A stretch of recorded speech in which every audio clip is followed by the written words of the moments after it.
Hello दोस्तों, आज की कहानी सबसे बड़ी समस्या। बहुत समय पहले की बात है। एक महाज्ञानी पंडित हिमालय की पहाड़ियों में कहीं रहते थे। लोगों के बीच रहकर वह थक चुके थे और अब ईश्वर भक्ति करते हुए एक सादा जीवन व्यतीत करना चाहते थे। लेकिन उनकी प्रसिद्धि इतनी थी कि लोग दुर्गम पहाड़ियों, सकरे रास्तों, नदी, झरनों को पार करके भी उससे मिलना चाहते थे। उनका मानना था कि यह विद्वान उनकी हर समस्या का समाधान कर सकता है।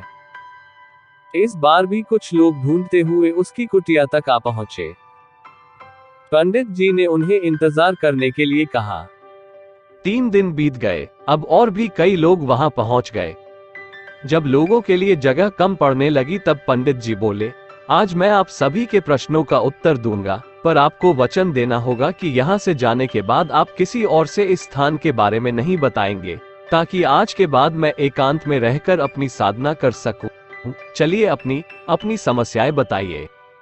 ये सुनते ही किसी ने अपनी परेशानी बतानी शुरू की, लेकिन वह अभी कुछ शब्द ही बोल पाया था कि बीच में किसी और ने अपनी बात कहनी शुरू कर दी। सभी जानते थे कि आज के बाद उन्हें कभी पंडित जी से बात करने का मौका नहीं मिलेगा, इसलिए वे सब जल्दी से जल्दी अपनी बात रखना चाहते थे। कुछ ही देर में वहां का दृश्य मछली बाजार जैसा हो गया और अंततः पंडित जी को चीखकर बोलना पड़ा, कृपया शांत हो जाइए। अपनी समस्या एक पर्चे पे लिखकर मुझे दीजिए। सभी ने अपनी समस्याएं लिखकर आगे बढ़ा दी। पंडित जी ने सारे पर्चे लिए और उन्हें एक टोकरी में डालकर मिला दिया और बोले, इस टोकरी को एक दूसरे को पास कीजिए। हर व्यक्ति एक पर्ची उठाएगा और उसे पढ़ेगा। उसके बाद उसे निर्णय लेना होगा कि क्या वो अपनी समस्या को इस समस्या से बदलना चाहता है। हर व्यक्ति एक पर्चा उठाता, उसे पता और सहमसा जाता। एक एक करके सभी ने पर्चियां देख ली, पर कोई भी अपनी समस्या के बदले किसी और की समस्या लेने को तैयार नहीं हुआ।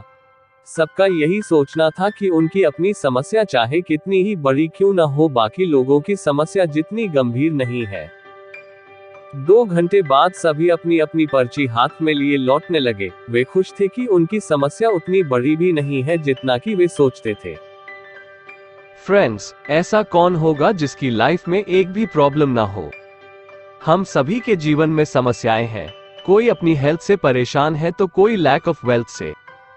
हमें इस बात को एक्सेप्ट करना चाहिए कि लाइफ है तो छोटी बड़ी समस्याएं आती ही रहेंगी। ऐसे में दुखी होकर उसी के बारे में सोचने से अच्छा है कि हम अपना ध्यान उसके निवारण में लगाएं, और अगर उसका कोई सल्यूशन ही न हो तो अन्य प्रोडक्टिव चीजों पर फोकस करें।